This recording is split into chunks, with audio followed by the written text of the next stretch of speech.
Anni, bist du sicher, dass du nicht frühstücken möchtest? Ich muss gleich los!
A year ago, 32-year-old Eva Glaver from Frankfurt noticed a strange lump in her breast.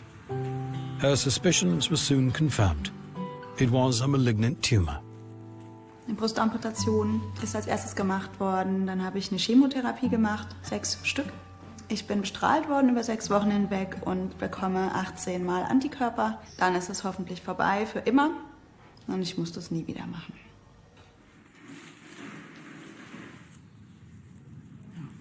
Super, danke schön.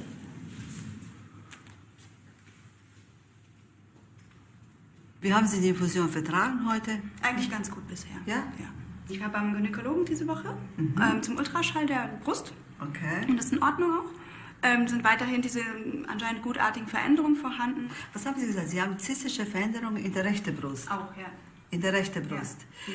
Jetzt wäre das ganz wichtig. Und der Tumor war links. Und wo genau? Wie viel Uhr? Ja, außen oben. Ne? Außen oben, okay.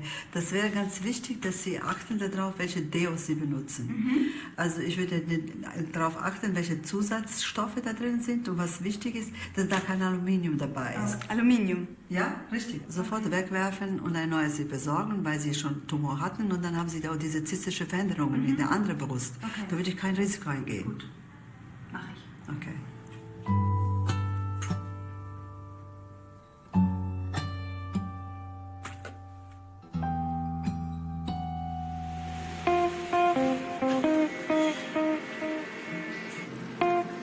Aluminium? Aluminium. Even just 100 years ago, only a few people would have even recognized the word. Nowadays, the light metal aluminium has almost overtaken iron. In packaging and on facades of buildings, it already has. In other words, we're living in the age of aluminium. And Werner Jager is one of its prophets. He's the Director of Research and Development for Aluminium Construction Systems at Europe's biggest aluminium company, Norsk Hydro.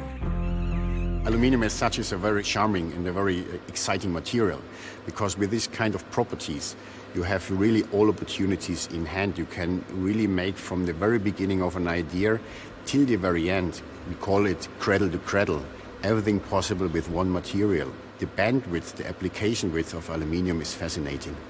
And this is why it makes me an aluminium man. Achtung und Schuss.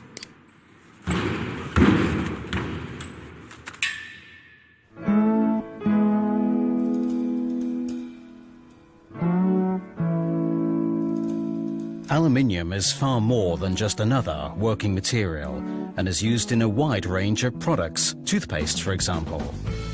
Aluminium is about a third the weight of iron and almost as strong and stable.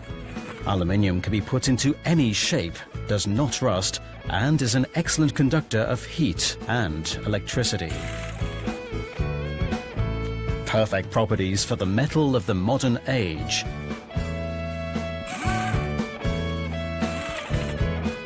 Aluminium is a first-class packaging material, whether for drinks or for food.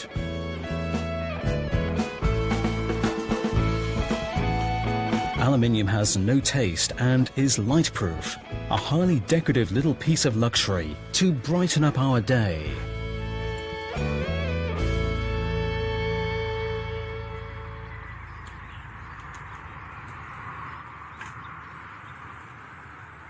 The toxicologist Christopher Exley on his way to work. He's the head of the Institute for Bioinorganic Chemistry at the University of Kiel in England. For almost 30 years, he's been working on one subject in particular, aluminium. I live about 12 kilometers from the university, and so I have been cycling from my home to Kiel for 19 years now. It's been a long journey, almost equivalent to, well, more than twice around the Earth in cycling to Kiel so that I can come here and do my research on aluminium. In the early 1980s, it was the major environmental theme, acid rain. Christopher Exley did research into its effect on fish. Acid rain is the reason why I got into the subject of aluminium and aluminium toxicity. In the early 80s, we knew that acid rain was responsible for killing fish, for killing trees in forests, and we suspected that aluminium was a possible cause of the toxicity that we were seeing.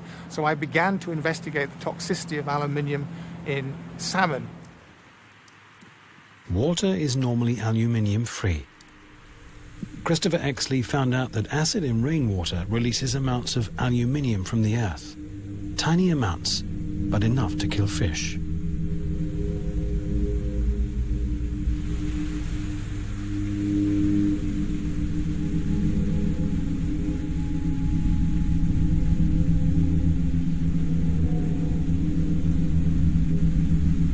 It became clear that the aluminium ions attack the fish's gills and prevent them from functioning properly. The fish suffocate.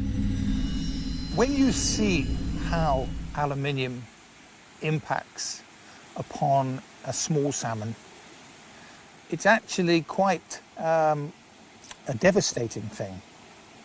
You see the suffering. I stopped working on fish and indeed on animals several years later simply because it upset me, actually. It didn't surprise me, it upset me. It was these sorts of observations which made me think about working on aluminium per se, not simply aluminium in fish, but understanding how aluminium impacts upon all living things, and of course, primarily humans.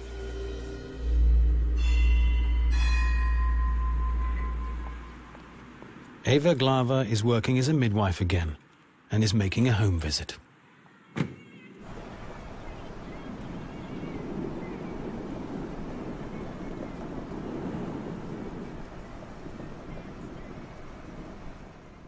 Wie war eure Nacht? Oh, geht so. Wie oft meldet sie sich ungefähr, so grob? Hast du eine Idee? Es gibt so Phasen, wenn sie ziemlich unruhig ist. Dankeschön. Oh, du.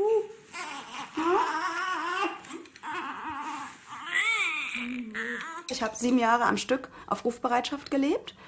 Ich habe am Tag mindestens meine 10 Stunden gearbeitet. Oft halt auch manchmal 20 am Stück. Gebunden sind halt häufig nachts bis zum nächsten Vormittag oder so lange wie es halt dauert, um dann halt weiter Hausbesuche zu machen. Dementsprechend würde ich sagen, relativ viel geschwitzt und habe in jeder Handtasche immer ein Deo dabei gehabt. Das waren ungefähr 11 Stück, weil ich habe in meiner Sporttasche eins, in meiner Hebammtasche eins, in der Handtasche, zu Hause bei meinem Freund und dann nochmal ein anderes, weil man ja die Abwechslung mag, und im Auto für einen Notfall.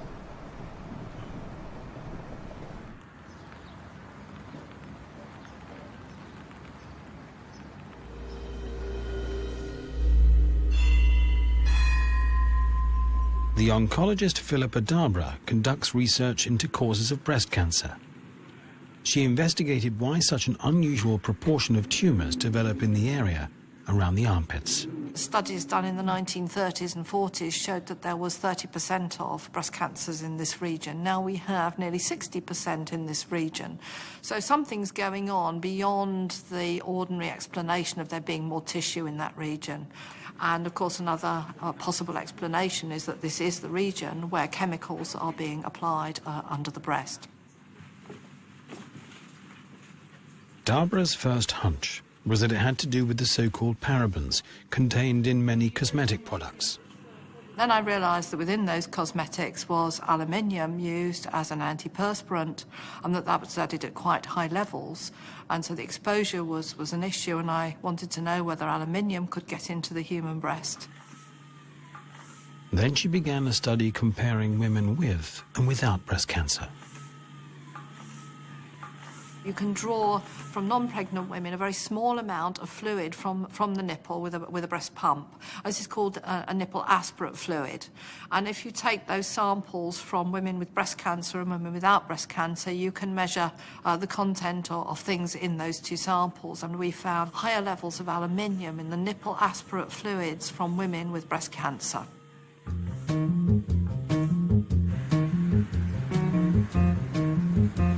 The International Aluminium Institute is located on the Haymarket in London's West End.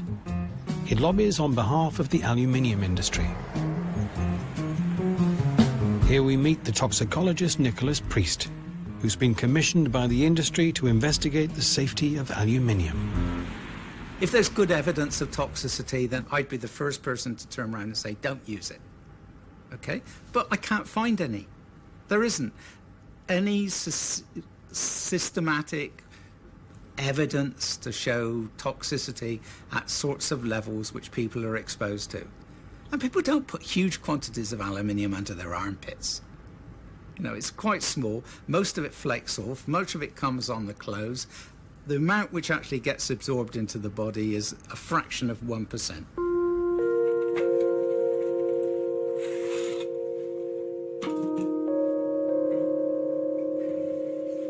Philippa Dabra investigated the influence of such minimal quantities of aluminium on breast cells.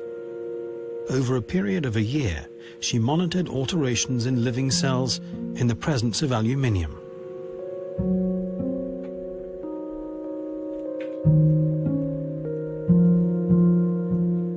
Indeed, when we take normal breast epithelial cells, they will form colonies in suspension culture, and they can form what you might call little tumours in suspension in the presence of aluminium. But in the absence of aluminium, of course, they don't do it because they're normal cells. So in that sense, the aluminium seems able to convert a normal cell into a cancer cell. And Dabra found something else. The addition of aluminium also raised the probability that cancerous cells would move and form metastases. One thing, we also find that aluminium may be able to influence the way the breast cancer cells behave and maybe the way that they can move. And of course, if that's proven and substantiated by other laboratories, is a very serious issue, because obviously nobody dies of a lump in the breast. They die because the cells can move to other sites around the body.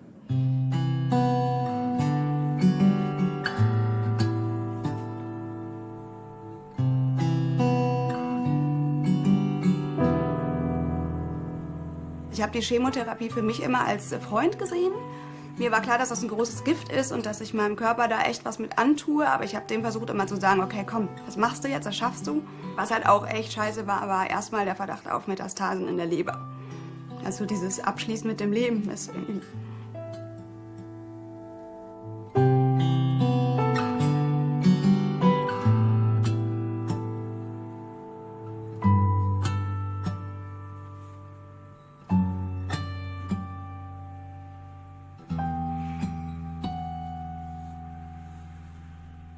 Most of that just doesn't penetrate the skin.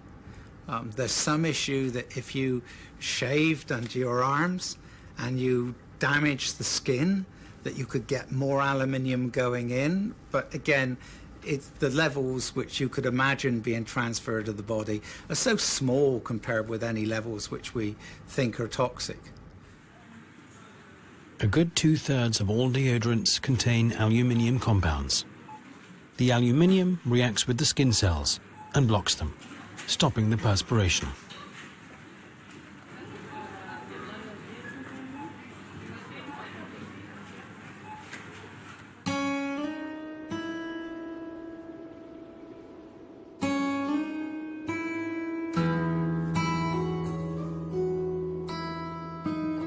Aluminium is the most common metal in the Earth's crust, twice as common as iron. However, it's never found in a pure state, always in stable compounds with other elements. Nor can it be washed out with normal water. As a result, for billions of years, aluminium remained firmly contained within the Earth as a component of soil, clay, or granite.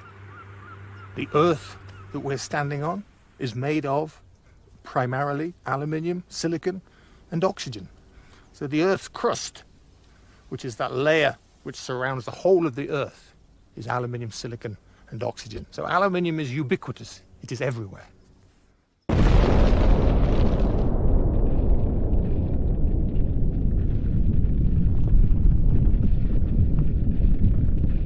A slate quarry. Although slate is held together by aluminium ions, it's very difficult to extract the pure metal.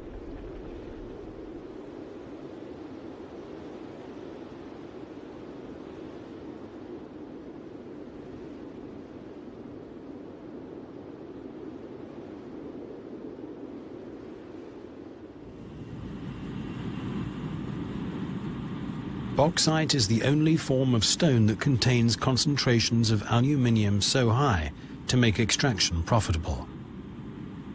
Aluminium manager Werner Jager on his way to Porto Trombetas in Brazil, where his company is working on one of the largest bauxite deposits in the whole world.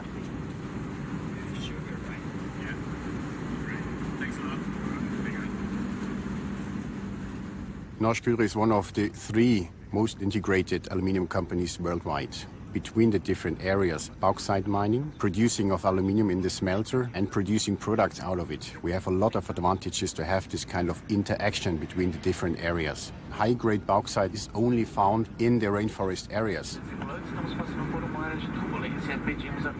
The highest quality bauxite deposits in the world are located in the tropics, in West Africa, Australia, India, Jamaica, and northern Brazil. Here in the middle of virgin rainforest and hundreds of miles from the nearest town, a mining enclave has grown up with 6,000 workers.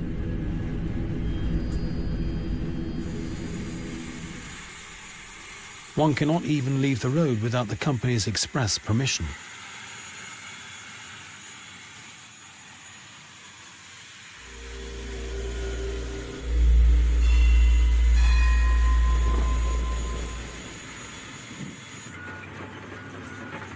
Mining bauxite in the tropics is a comparably simple business.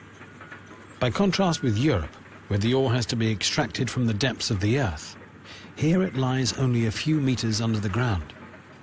Large areas of rainforest and of humus-rich topsoil have to be sacrificed. Werner Jager starts his tour of inspection in the mine's central area. Hey, good to see you. How is life? It's quite a big excavation here. Huh? How long does it take to remove this area? Em média, esse box aqui já vai exaurir em 2 turnos. Em média, 48 horas.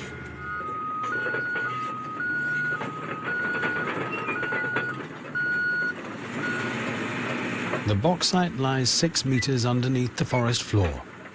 It was generated through the decomposition of aluminium-rich stone.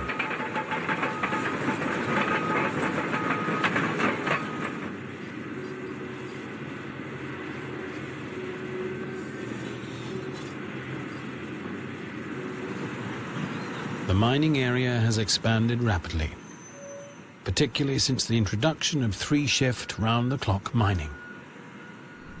In earlier years, the mines were located around the miners' housing area. Now, you have to drive a good hour in order to get to the actual mining area. Porto Trombetas is one of the most profitable bauxite mines in the world. The aluminium multinationals that own it want to maximize their profits. It was originally estimated that the bauxite deposits would last 100 years. Now, they say that it will be exhausted in 30. Every year, an area equivalent to 250 football fields of prime, species-rich rainforest has to be cut down.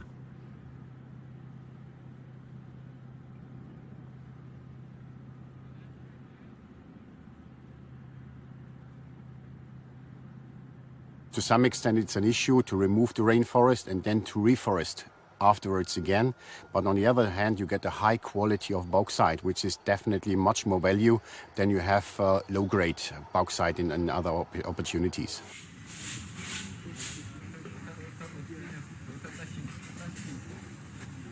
New specimens of the rainforest's giant trees are cultivated at the Porto Trombetas company's own nursery. Reforestation programs are now obligatory for bauxite mining companies all over the world. It takes at least 1 to 2 generations, which means it will take 20 to 25 years until more or less you have to first really forest again.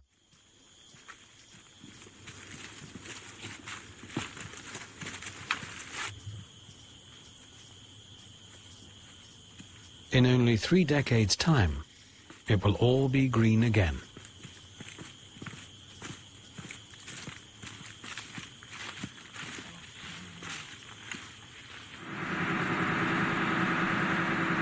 The next step is the washing out of the elements in the bauxite that do not contain aluminium. This requires gigantic quantities of water. The water from the dammed basin is conducted through pipes into huge washing machines, in which earth and other components with low aluminium content are flushed out. This mud is pumped back into the basin until at some point in time it's put out of use and dries up.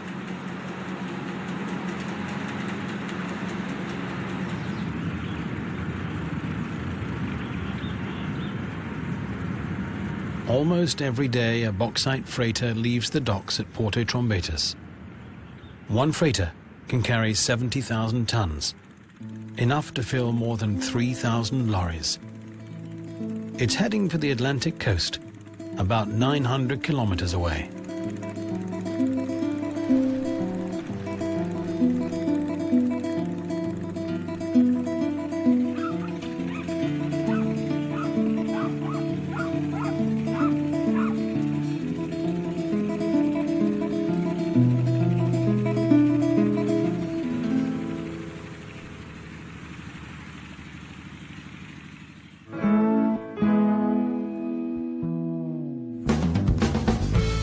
Aluminium can be used in a greater variety of ways than almost any other chemical element.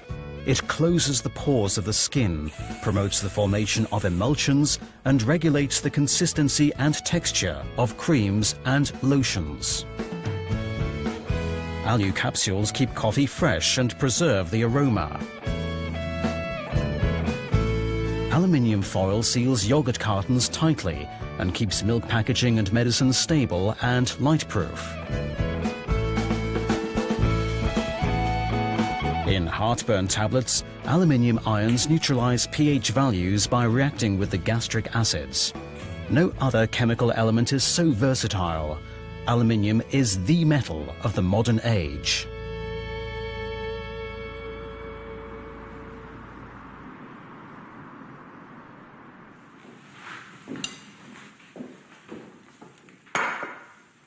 Scientists at Vienna University are investigating the causes of allergies. In order to try out the various cures and therapies, the illnesses have to be simulated. Scientists conducting tests on animals have long known that aluminium is very well suited to provoking allergies of all kinds, from food allergies and hay fever to neurodermatitis and asthma.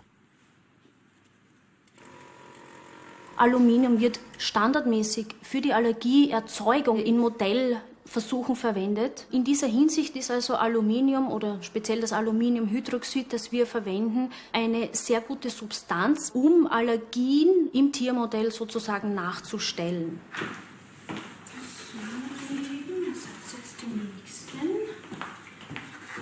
First of all, the researchers induced allergies by feeding the mice with apples or nuts, together with aluminium hydroxide. Aluminium hydroxide is also contained in medicines that are widely used for treating heartburn or stomach problems. Scientists have discovered that the quantities of aluminium in the medicines are likewise sufficient to provoke allergies. Clearly, aluminium can make the immune system sensitive to a substance that is taken at the same time. Also wir haben ja bis jetzt die wichtigsten Nahrungsmittelallergene herausgegriffen und konnten zeigen, dass mit Aluminium als einem Hilfsstoff hier Nahrungsmittelallergien entstehen können. Wenn Sie so wollen, man könnte eigentlich die gesamte Küche hernehmen und mit Hilfsstoffen versehen. Und aus meiner heutigen Perspektive könnten wir hier eigentlich gegen alles in unterschiedlicher Intensität, aber wir könnten Nahrungsmittelallergien induzieren. Mir rinnt die Nase meistens und auf der Zunge kribbelt es auch manchmal. Ist das nur ein Kribbeln einfach, ist, dass man das so wegstecken kann oder wird das auch? Also meine Lippen werden meistens ganz dick und ja, mein Hals ist auch, schwillt auch ein bisschen an. Wenn du mir jetzt deine Recent years have seen the number of allergy sufferers increasing sharply, especially amongst children. Studies show that the risk is twice as high if the child's mother took medicines containing aluminium during pregnancy.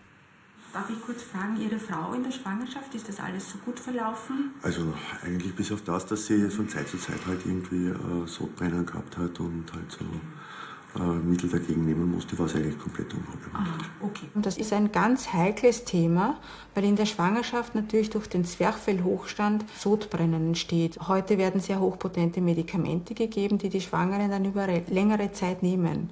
Und damit beeinflussen sie nicht nur ihr eigenes Immunsystem, sondern das Immungeschick der Nachkommen eigentlich sehr stark in Richtung Allergie. Some of these medicines are sold over the counter at the chemists.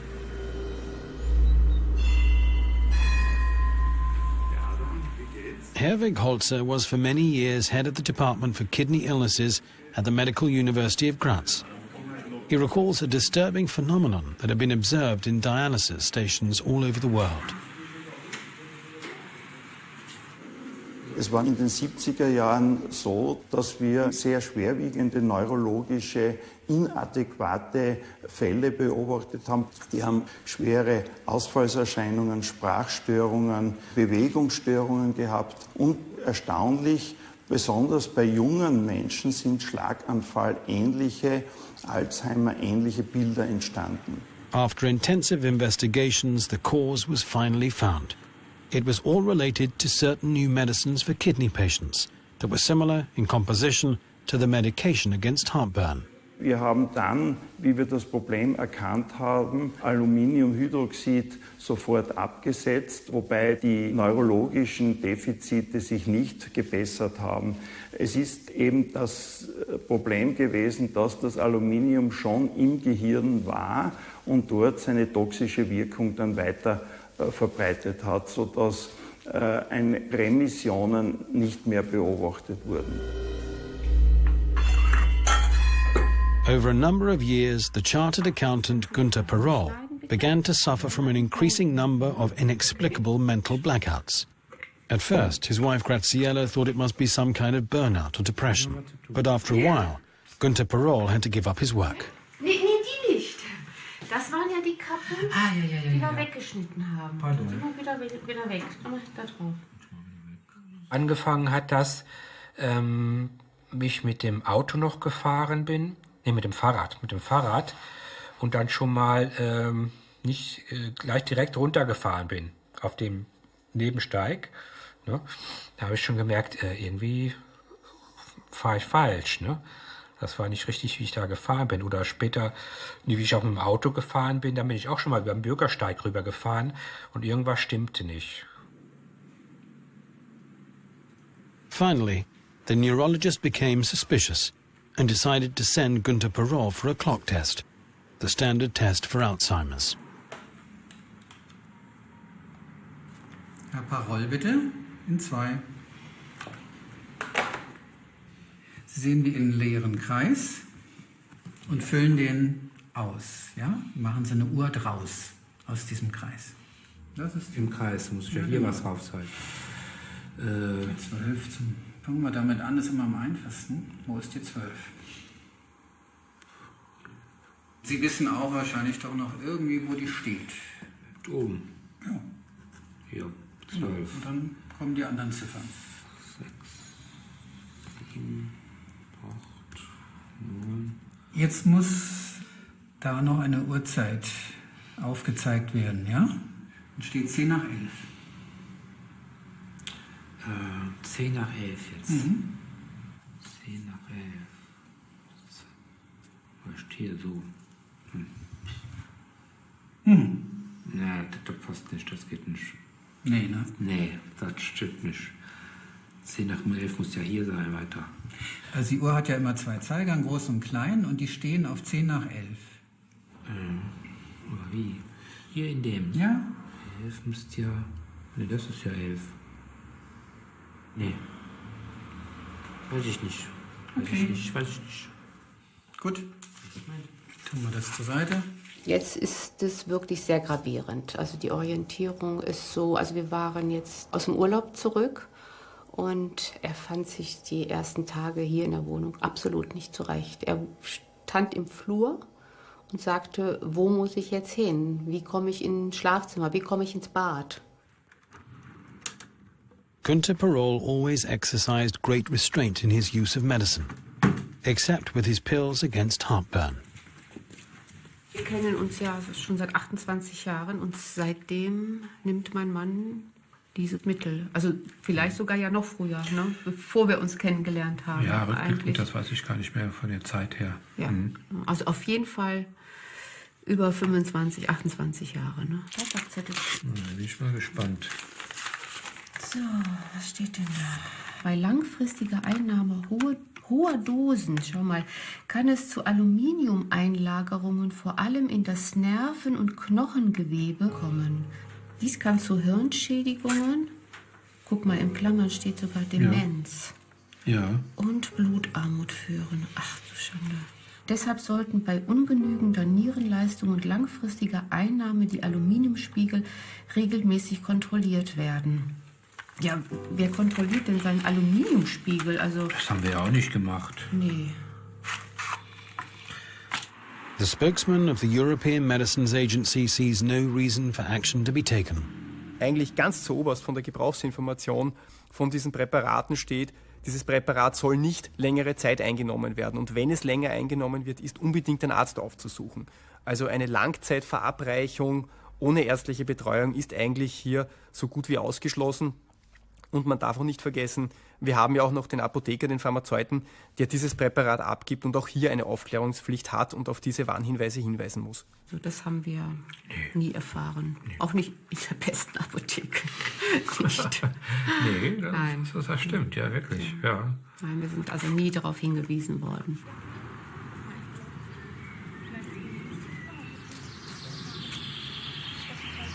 Ich denke mal, wir pflanzen die fleißigen Lieschen mal hier ein. Okay. Magst du was buddeln schon mal? In dem Bereich, ne? Ja. Nee, musst du die andere Seite nehmen, genau. Genau, aber tiefer. Vor ein paar Tagen war ja in der Zeitschrift mal so wieder ein Artikel, wo wieder überlegt wird, ob sie da wieder ein neues Medikament entwickeln wollen in nächster Zeit. Kann sein, dass es schon für mich zu spät ist. Ne? Das könnte auch der Fall sein. Ne? Also das kann schon sein, ne, dass ich dann vorher Abschied nehme, sage ich mal. Wäre natürlich schön, wenn ich noch ein bisschen länger hier bleibe. Ja, okay. Ja.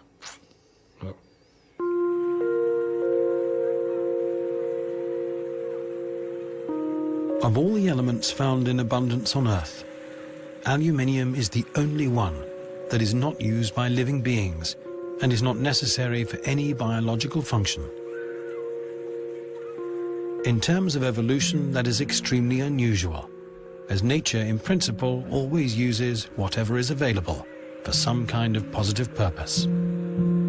We have not managed to identify one single benefit of aluminium in terms of promoting any biological system. Clearly, it's a huge benefit to mankind in material science and the many ways in which we use aluminium in the aluminium age. But does it benefit any biochemical system? And we're not just talking about humans. We're talking about from the smallest bacterium right through to humans. We have no evidence that any organism actively uses aluminium for any beneficial purpose.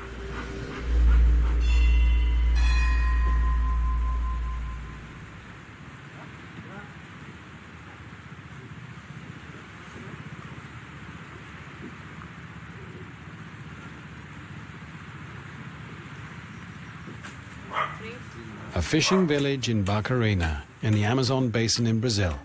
The federal state of Pará largely consists of rainforests and mighty rivers, such as the Rio Pará, which flows parallel to the Amazon into the Atlantic.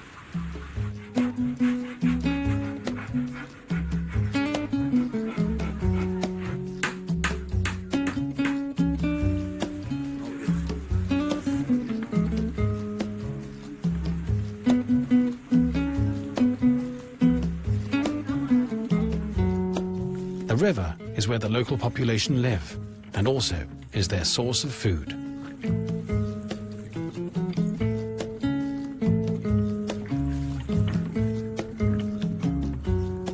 Two decades ago, however, an aluminium refinery was built in the immediate vicinity, and everything has changed. The wind blows aluminium dust over distances of several kilometers. Não sei porque a água mudou aí, a água está muito diferente. Tá muito de pitinga assim. Tá muito grossa, sei lá. E peixe, acho que o peixe se afastou daí, eu acho. E aí é tudinho essa beirada aí. Há 20 anos atrás dava muito. A gente chegava com a canoa cheia de peixe aí. É. Aí vendia pra terra, o marreteiro comprava. Agora não dá mais.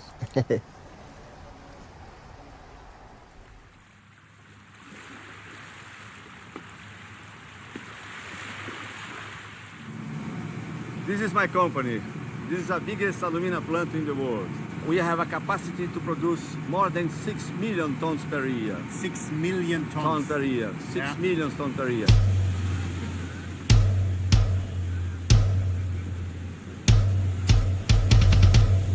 In 2011, Norsk Hydro took over ownership of the aluminium refinery in Barcarena, thus becoming one of the few multinational companies exercising control over the whole production chain from bauxite ore to raw aluminium. We receive bauxite from Trombetas by ship here in the port.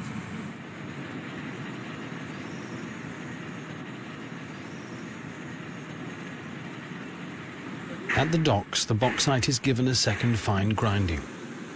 The separation of aluminium from iron and the other components requires large quantities of sodium hydroxide.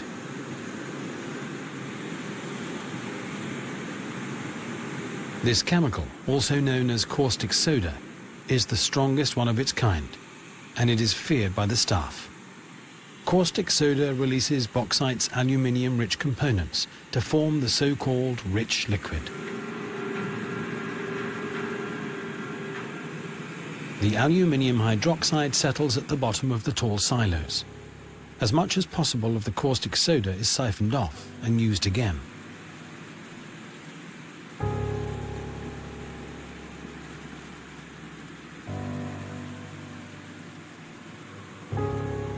More than half of the bauxite is useless and is separated off as red mud. Red mud contains half the periodic table of the elements, including many poisonous substances such as mercury, arsenic, and residual quantities of aluminium. All these things mixed up with caustic soda makes red mud into a very frightening chemical. The working conditions in the plant are extreme. No caustic mud is allowed to come into contact with the worker's skin. With tropical temperatures far in excess of 30 degrees in the shade. At the end of the process, the red mud is loaded up onto lorries and brought to the dumping area.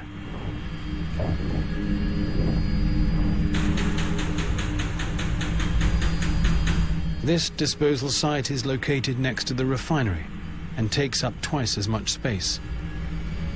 All one can see is millions and millions of tons of hazardous waste that cannot be used for any purpose at all.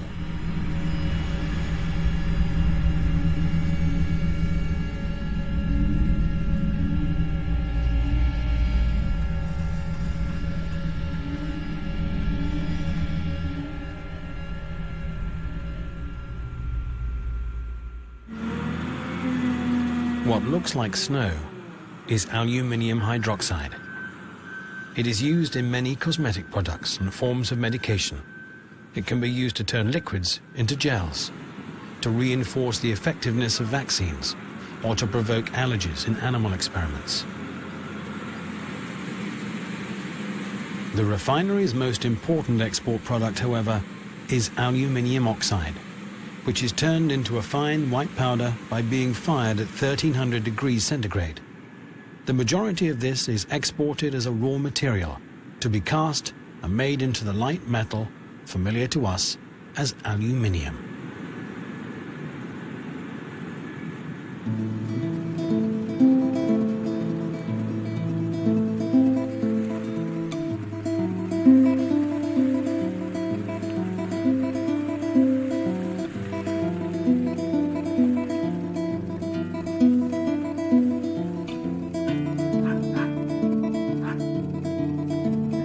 The fisherman Jose Brandao has caught half a kilo of prawns today.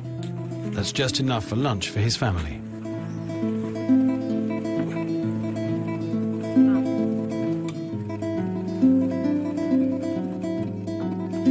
Jose used to have 2 employees, but now he only has help from his 10-year-old son, who actually should be going to school. Jose and his wife Andrea hope that one day Carlos will be able to work for the aluminium company. Empresa só quer gente com estudo, e a maioria da comunidade não tem. A maioria dos jovens estão virando traficante, não tem estudo. A empresa era para ajudar muita gente. Era para ter um curso para as pessoas aqui saírem para trabalhar nela, não para pegar pessoas de fora, como vem muita gente de fora, e a população pobre daqui que sofre. Carlos, vem comer.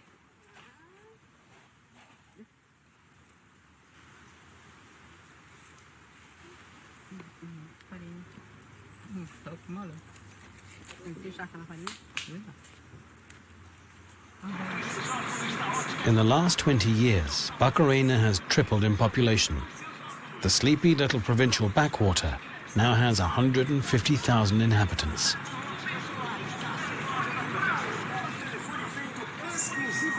The uniforms of the aluminium workers are a constant feature of the city.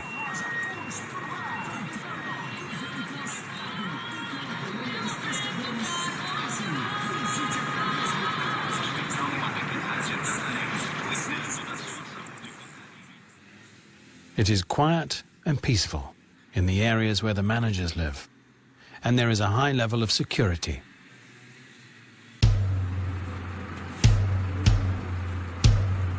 Recently, a modern housing estate was opened for aluminium workers with chronic illnesses and for unemployed fishermen.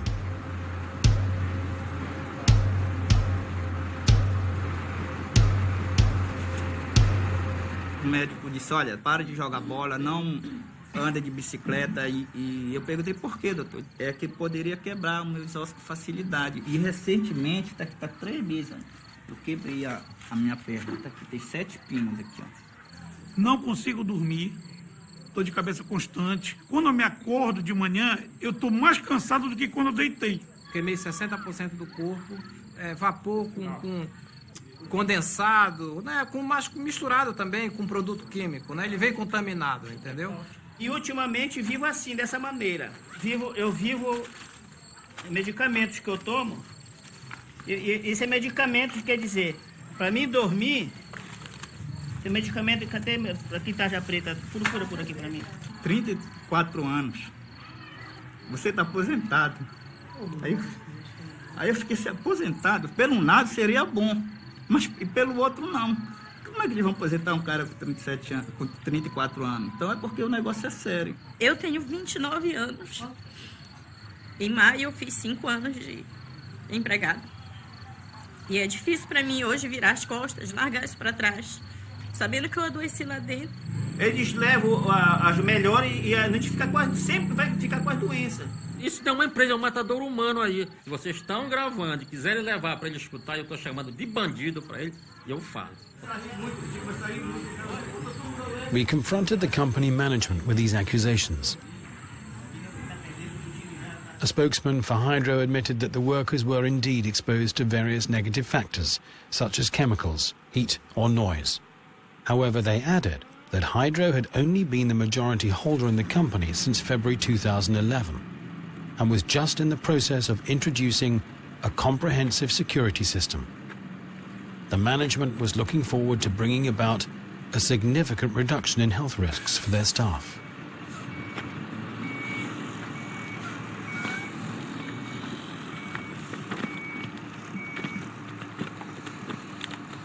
There are also plans for the constantly growing Red Mud Mountain, though these will not all be easy to put into practice.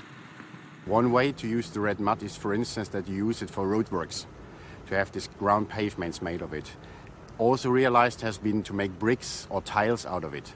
The tiles and the bricks you can also use to make pavements, or we have also here a kind of experimental house where we have built houses out of this red mud bricks. We have tried this.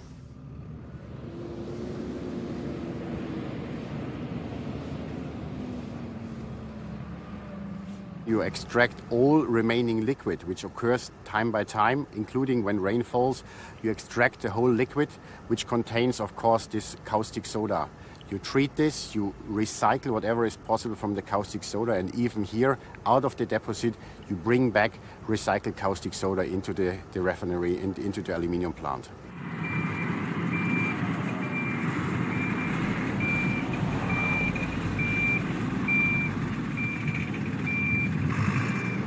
So much for the theory.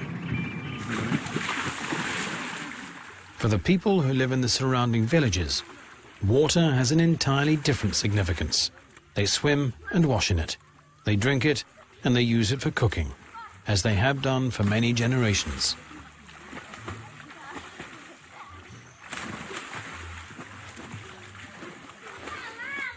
Silvania Maria dos Santos comes from an indigenous family. Every day she goes to fetch water from the river to cook with.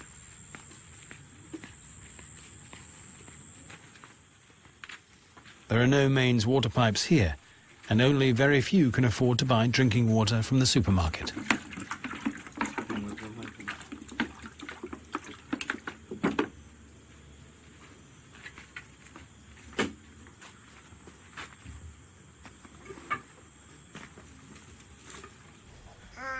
A minha água era muito limpa, a gente tomava banho, bebia água, não acontecia nada, não tinha doença de pele, lavava roupa. Hoje em dia, meus antepassados puderam ter a chance de beber uma água boa, limpa da terra. Agora a gente não podemos, que é tudo contaminado.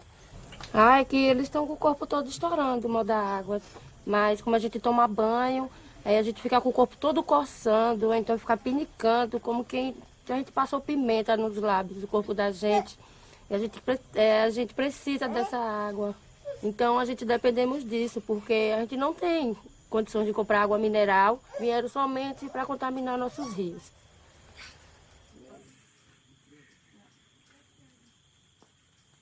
Acabou já? Já, meu filho. Similar stories can be heard in the neighboring villages. Isso é coceira, devido ao banho, que toma banho na água do poço, aí deu essas coceiras no braço dela, nos braços, nas pernas dela, que assim, ó, tudo cheio de manchas, por causa dessa água que a gente consome aqui, que foi contaminada devido à grande quantidade de poluição que desceu na água do rio.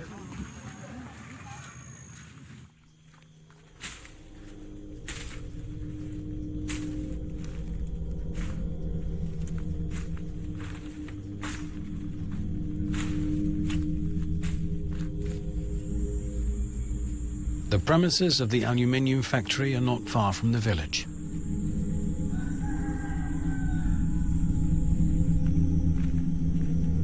This is Rio Maracupi. Its water is polluted because, argues the company, there is no organized waste disposal system.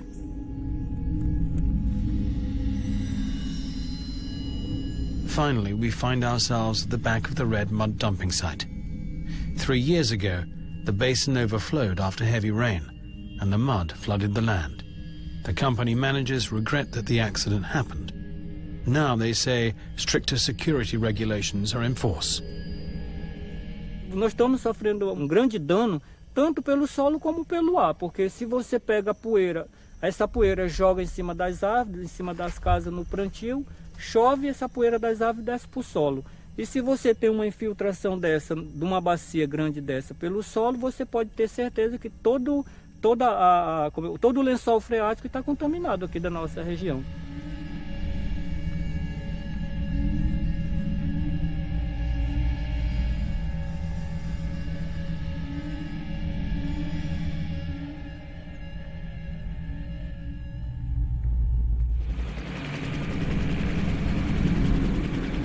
In 2010, there was an accident at the Hungarian aluminium factory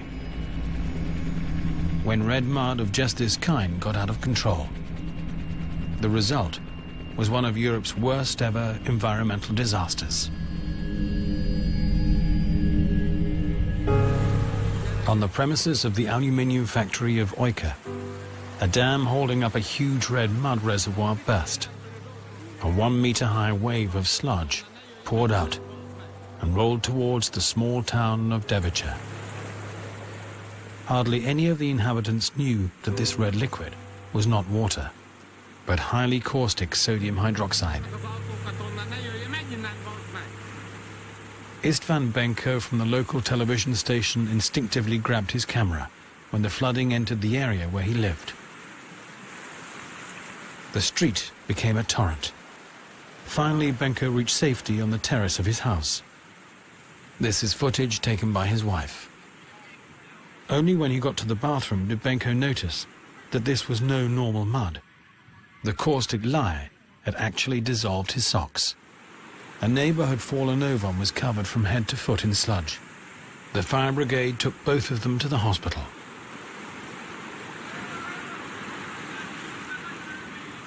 Minden reggel kötözésnél megszurkálták a bőrömet. Hát 3 napig éreztem, hogy valami szúr. 4. nap mondtam, hogy nem érzek semmit. Kiderült, hogy ez a lúg olyan jó dolgozott, hogy még a húsrészt is ette.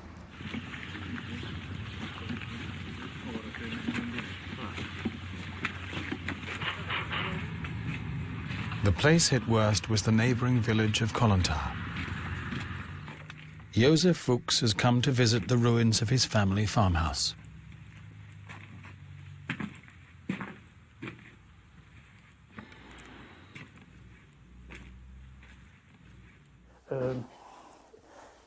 Ebbe a házba lakott édesanyám, és én így születtem ebbe a házba. Hát ez volt édesanyámat elvitte el vízes innen néhány 100 méterre, találták meg szegény meghalva másnap. About 1 million cubic meters of highly toxic liquid was spread over the surrounding area.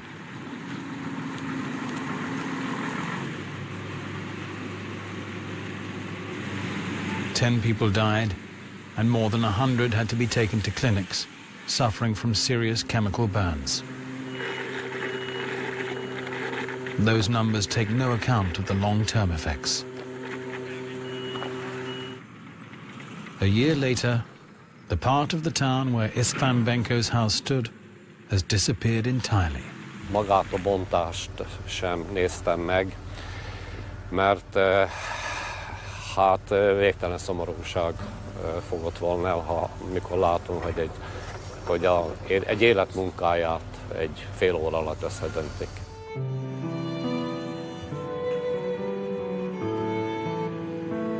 Benko's health has also been ruined by the catastrophe. His whole body is covered in scars. Now, he cannot even think of carrying a camera anymore. The aluminium plant, on the other hand, has long since gone back into operation.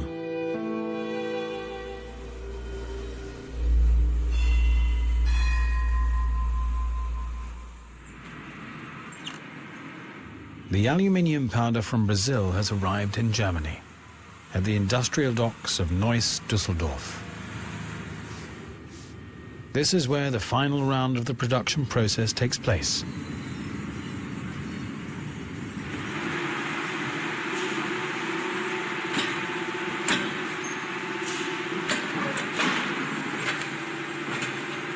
Enormous quantities of electrical energy are required to separate pure aluminium from its connection to oxygen. An electrolysis cell you can imagine like a bathtub. At the bottom of the bathtub you will find plates for the cathode which are made out of carbon. And due to putting a lot of current inside this process, you extract aluminium, which is then going as liquid metal at the bottom of the bathtub.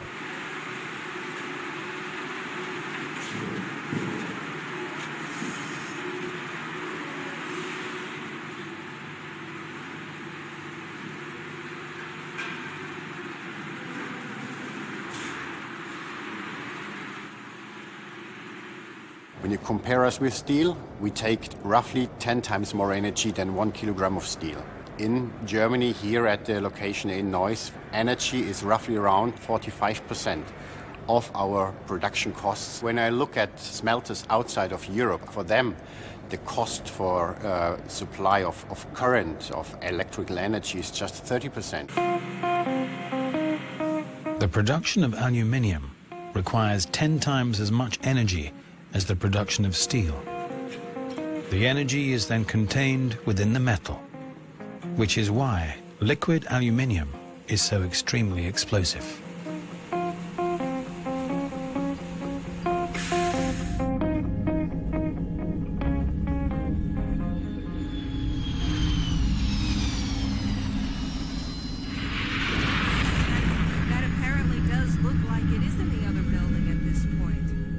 A Boeing 767 has a netto weight of 82.3 ton. About 30 ton is aluminium.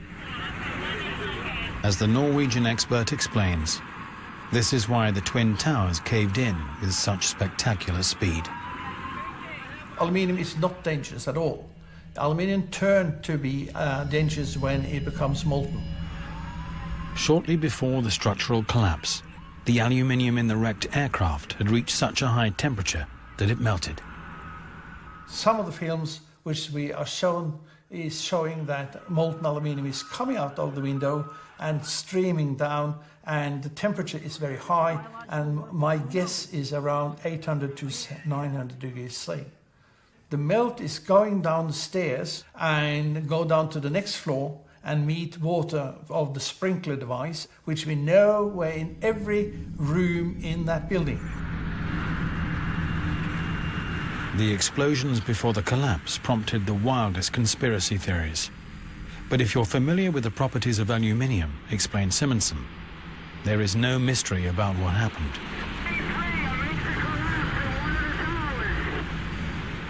That aluminium plus water gives you aluminium oxide plus hydrogen gas. You have a big explosion, and we are talking about an ordinary bomb of the order 700 kilos TNT at least. It could even be more.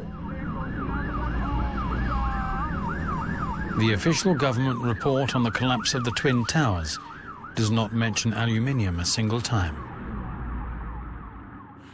TMRS 10, 9, 8, 7, 6, 5. All three engines up and burning. 2, 1, 0, and liftoff. The final liftoff of Atlantis on the shoulders of the space shuttle. America will continue the dream. Just as violent, though more controlled, is the release of energy associated with space rockets, as shown here in the final flight of the space shuttle Atlantis.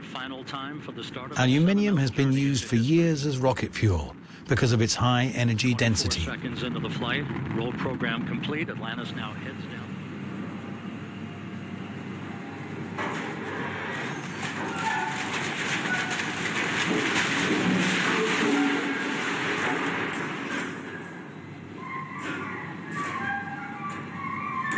When it is recycled, on the other hand, aluminium can be melted down with only half the amount of energy that is required for scrap iron.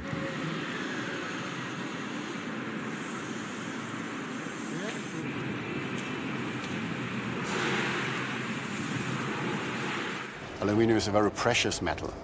When you go for recycling, every kilogram you can bring back to your dealer brings you very much profit and value, and this makes aluminium so good. Properties excellent, and you have a very precious material where you get a lot of money when you bring it into recycling loop.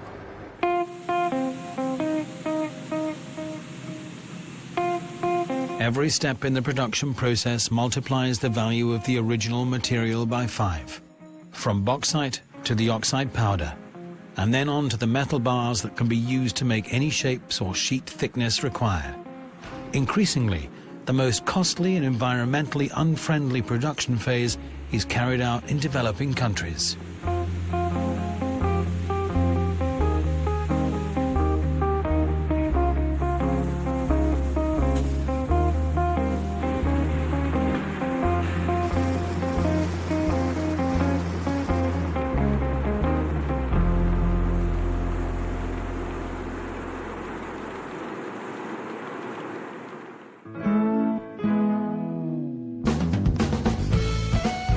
In sun creams, aluminium optimizes spreadability and raises the sun protection factor.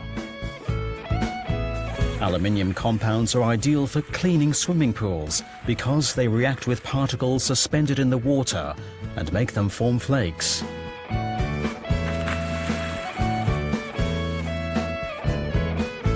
Aluminium grilling trays prevent food charring. Aluminium foil is used in every modern household. We live in the age of aluminium. Its glorious shine is everywhere.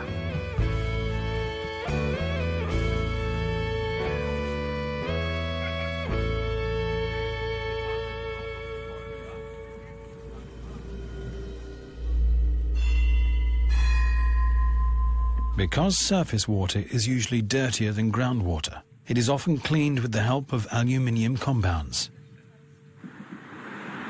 This was the case at the Camelford Waterworks in the southwest of England, where there was an incident in 1988 that had dramatic consequences. I used to come here every morning to get my morning papers, and I walked along the river here, and the whole of the riverbed was coated in dead fish. Not a single one alive anywhere. And I wondered what on earth had happened. But in the evening, my wife took a bath. And when she washed her hair and mixed the soap with the water, it went bright blue. And she was quite surprised and not alarmed by this. She just it was surprise.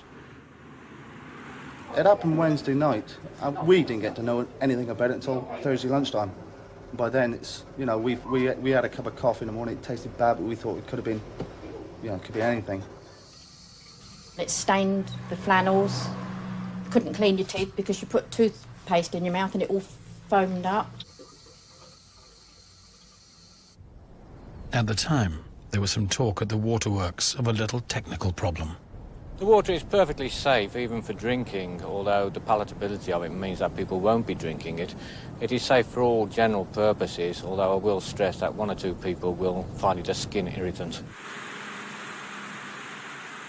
In the end, Doug Cross was able to clarify the connection between the dead fish and the strange taste the drinking water had acquired.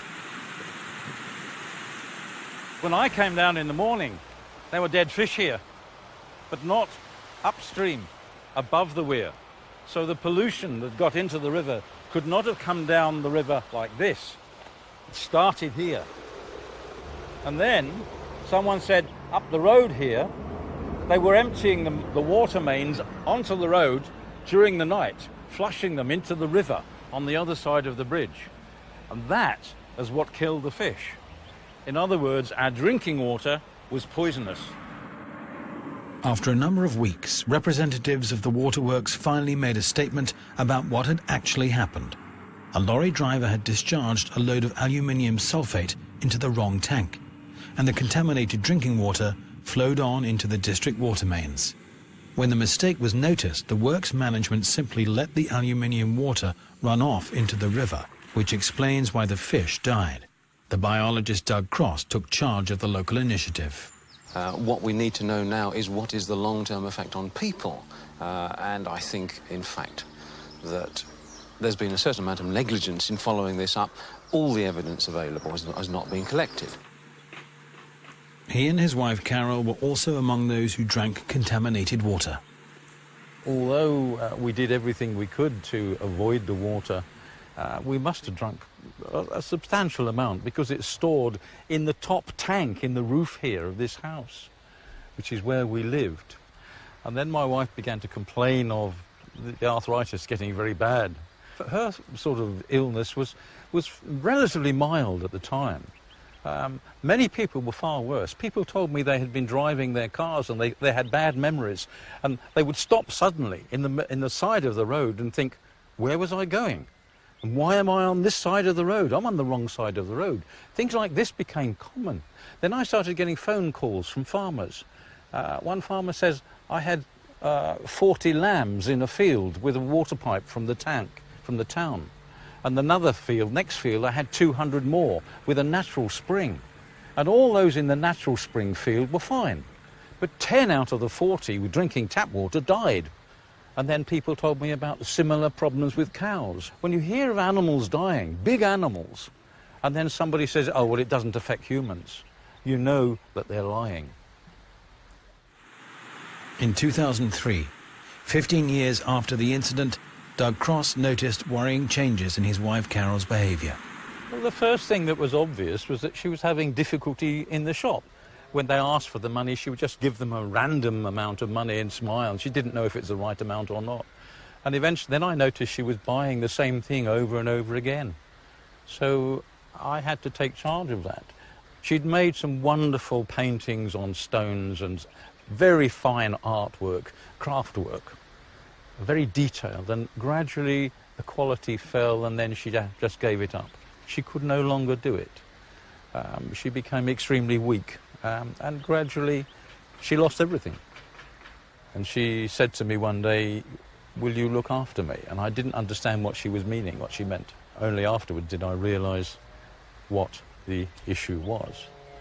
And then on one occasion she looked at me and said quietly, goodbye, goodbye, goodbye. And that's the last time she spoke to me. A short time later, Carol died at the age of 59. I received a telephone call one day, and it was an unusual conversation because Doug explained to me not only that his wife had just died, but also that he was concerned because the cause of death was unknown, and he didn't want to accept an unknown cause of death.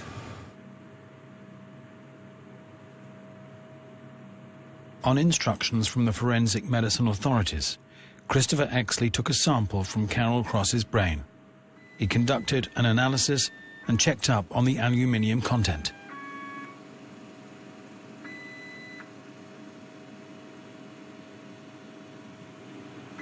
There is no normal level. Normal level would be no aluminium. The reality is that we all have aluminium in our brain.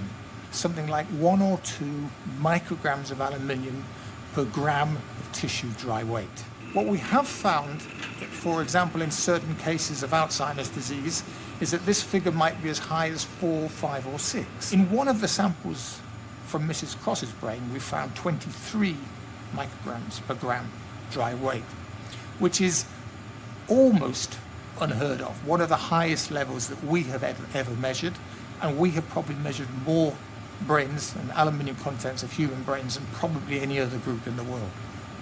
Yeah. It's nice to meet you, Phil. Hello. The Camelford Citizens Initiative is still active today. Carol Cross was not the only one to suffer this fate. Bridget struggled a lot with her last 18 months. I didn't know until 3 weeks before she died. She kept it quite a close secret. She struggled and struggled and struggled. She was 61, I believe. I do remember working, and I had terrible, terrible headaches and so tired. I just wanted to sleep. He began to suffer with his memory towards the end. Yeah. And he also developed epilepsy. The test results showed that he had severe abnormalities in the perfusion of his brain, and the specialists commented that these were unlike anything she'd ever seen before. And basically she was saying that there was no blood flowing through many parts of Richard's brain. Wow. It was dead. There was an incident in the UK about 20 years ago at Camelford. Afterwards, there were lots of people that could demonstrate that they had cognitive impairment, okay, because they had a vested interest, okay? If they were cognitively impaired, they might get some compensation. If there was no damage, they wouldn't get any compensation. And that's one of the problems you get.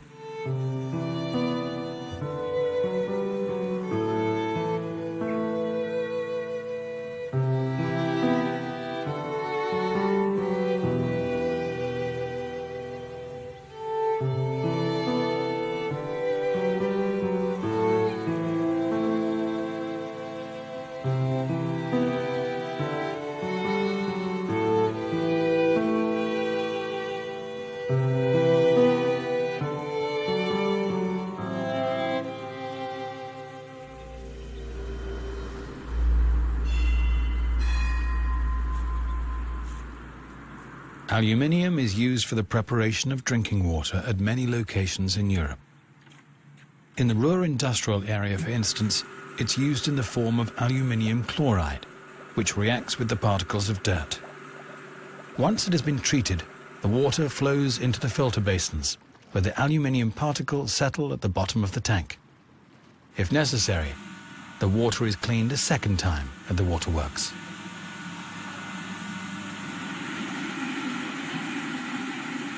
Mit dem Polyaluminiumchlorid können wir dann auch nochmal, wenn wir eine sehr starke Wasserverschmutzung haben, auch nochmal bei uns in der Anlage im Wasserwerk eine Flockungsanlage betreiben, wo dann auch nochmal diese Teilchen gebunden werden und dann in unserem Filter abgeschlagen werden. Dann ist es dieses sogenannte Trinkwasser, dann ist es definitiv sauber.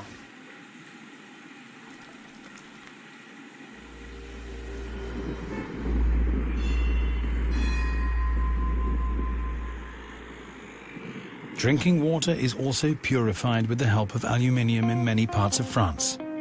However, a small residual quantity of aluminium remains in the water.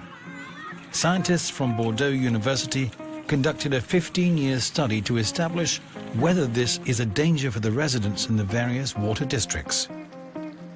And their suspicions were confirmed. Aluminium does raise the risk of Alzheimer's. L'étude épidémiologique a montré que l'augmentation, surtout à partir donc de 60 ans à peu près, eh bien, était augmentée d'un facteur 2 dans la maladie d'Alzheimer. Les conclusions sont claires et nettes à ce niveau que l'apport d'aluminium, surtout chez des personnes, disons, d'un certain âge, était un facteur aggravant, vraisemblablement, de la maladie d'Alzheimer. André Picot recommended that the waterworks should change to using iron powder, which is an unproblematic cleaning agent. Around a third of France's waterworks, including those in Paris, have followed his advice. Water supplied by Eau de Paris is entirely aluminium-free. La substitution des sels d'aluminium par des sels ferriques est, à mon sens, une excellente chose, parce que le fer, d'après ce que l'on sait de sa toxicité, n'a pas d'incidence sur le vieillissement cérébral. Et donc, à ce niveau, déjà, on va gagner en sécurité. However, because the adaptation of the infrastructure is expensive and the iron technology is somewhat more complicated, the majority of the French population are having to wait for the changeover.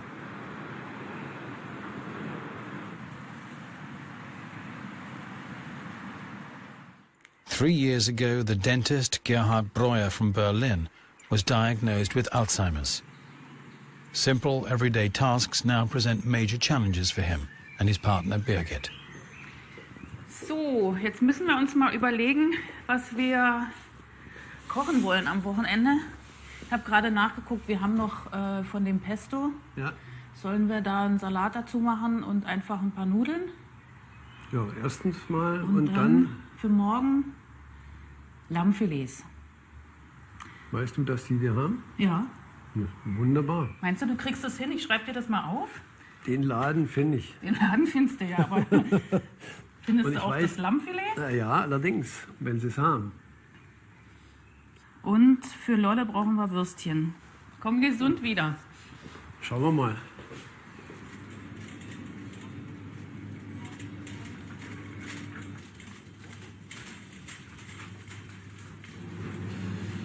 So, wo sind die Würstchen?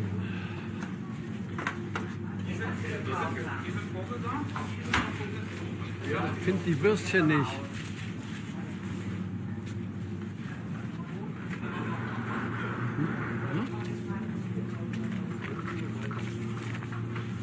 Wo habe ich jetzt meinen Wagen? Weiß jemand, wo mein Wagen ist? We do not know whether aluminium is a contributory factor or indeed a cause of Alzheimer's disease, but it doesn't change anything about the fact that aluminium is a neurotoxin. It doesn't change anything about the fact that aluminium is associated with the main pathological features of Alzheimer's disease. It doesn't change the fact that if you live in certain areas with a certain amount of aluminium in your water supply, you'll have a higher incidence of Alzheimer's disease in those areas. It doesn't change any of the associations that exist. They all still exist. None of them prove that aluminium causes or indeed contributes. But then again, no one has ever shown otherwise.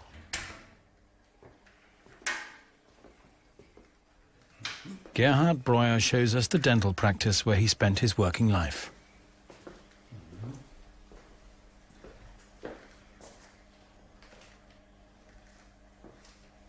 Dentists often work with aluminium alloys. Connections have been established between dental technicians with health problems and their exposure to aluminium.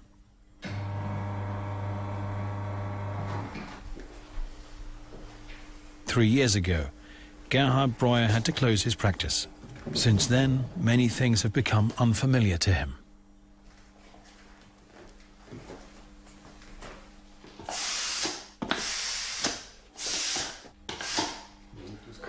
Weiß ich nicht, was das geht. Bohrer sind die, mit denen man die Zähne bearbeiten kann oder soll. Und solche Instrumente benutzt man, um besser zu sehen, um die Ecke rum und so weiter. Und dann muss natürlich auch mit solchen Sonden mal geguckt werden, also geguckt mit den Fingern, ob das alles in Ordnung ist.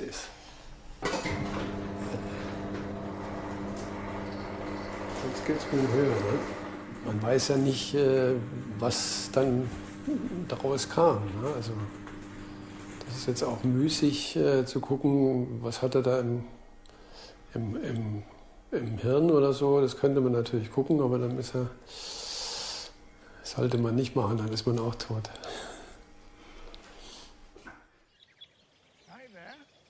Surprisingly enough, in their investigations into the causes of Alzheimer's, mainstream scientists still keep well clear of aluminium. That makes the difference. I'm absolutely confident that the disease Alzheimer's would exist in the absence of aluminium.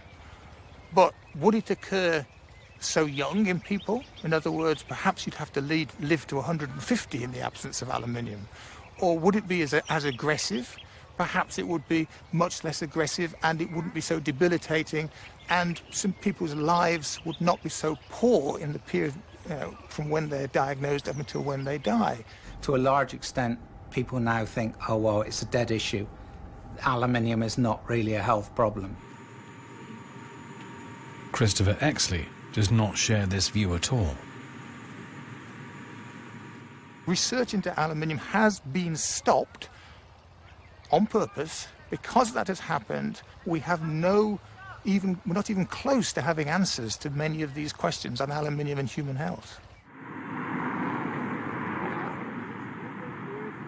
In spite of the small number of research projects receiving financial support, the number of studies showing that aluminium is a health hazard is constantly increasing. At the University Paris-Est, for example, where Romain Gerardi, head of the Department for Neuromuscular Disease, was confronted with a new kind of illness affecting an increasing number of people. The farmer Luc Braconnier is a typical case. He suffers from constant tiredness and such severe muscular pain that he can hardly do his work anymore. They had pain in the muscles, and they experienced very profound and abnormal fatigue, unrefreshing sleep, and a variety of cognitive disorders that were very disturbing to them. The doctor takes a sample of tissue from a muscle.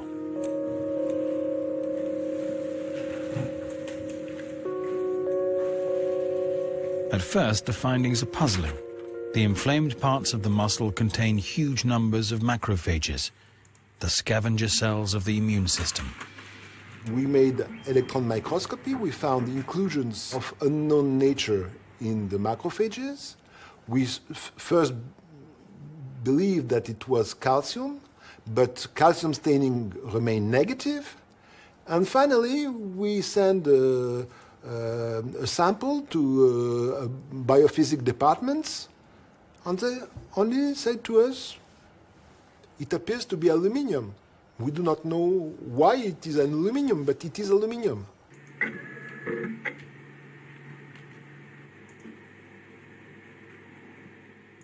Voilà.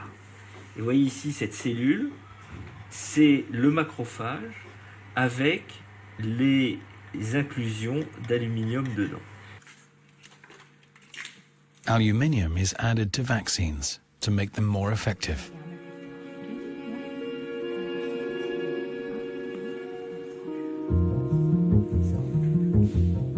These additives are regarded by the specialists as a dirty little secret, because nobody really knows how aluminium makes the vaccines more effective and what happens to the aluminium in the human body.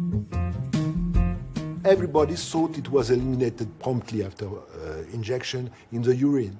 Now we know it is not the case. The body can retain for more than 15 years the aluminium in the body, and nobody knows exactly what is the fate of this aluminium in the body. Will it be eliminated by the urine one day? Even this is not clear. Gerardi and his team discovered that most humans and animals are capable of breaking the aluminium down. A small percentage, however, react abnormally. The scavenger cells of the immune system absorb the aluminium particles but cannot break them down. The particles become permanent fixtures, and aluminium is spread around the whole organism.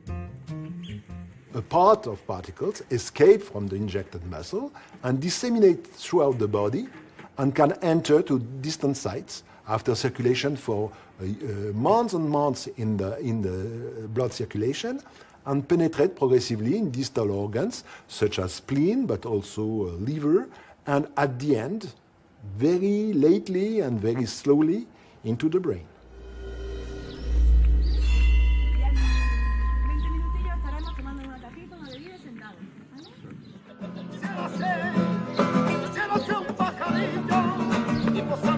In May 2012, experts met up in Granada in Spain for the 8th International Congress on Autoimmunity. For the first time ever, an important part of the Congress is devoted to the effects of aluminium adjuvants.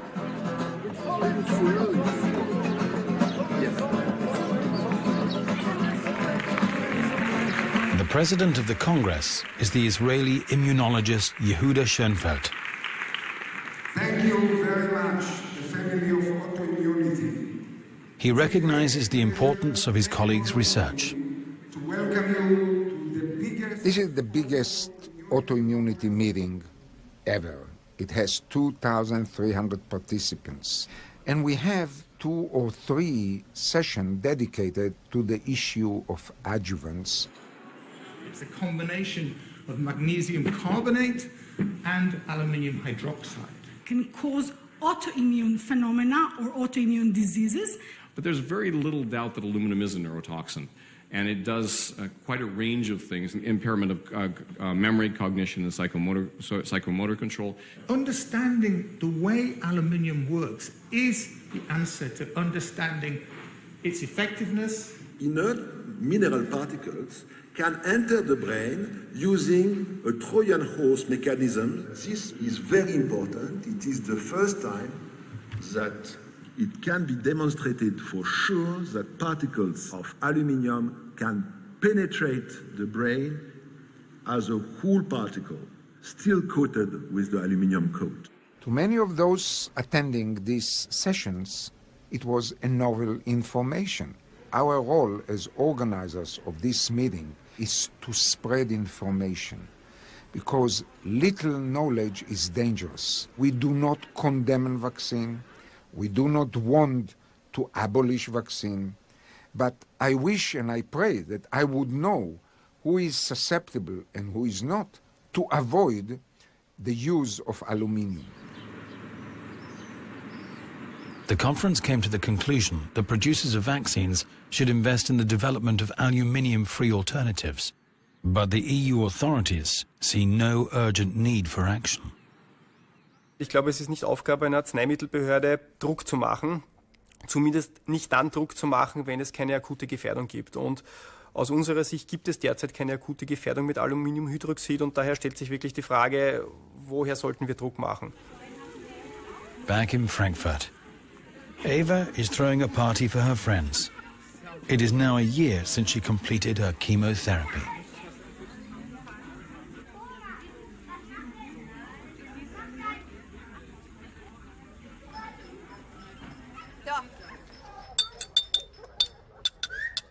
Ich wollte noch mal ganz kurz was sagen, und zwar Dankeschön euch allen dafür, dass ihr nicht nur heute gekommen seid, sondern vor allem dafür, dass ihr mich das letzte Jahr, was irgendwie eher so seine Tiefen als seine Höhen hatte an vielen Tagen, dass ihr mich begleitet habt. Ob ihr mir irgendwie täglich SMS geschickt habt, Kartoffelpüree gekocht habt während der Chemo, ob ihr einfach da für mich wart als Partner, wie mein Freund. Danke, dass ihr einfach da seid und auf euch!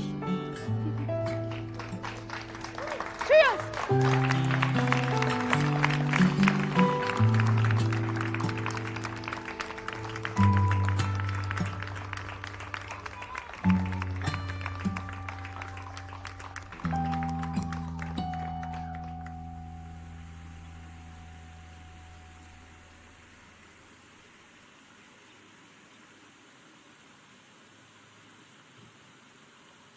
Pandora's box has been opened. Aluminium has been let out.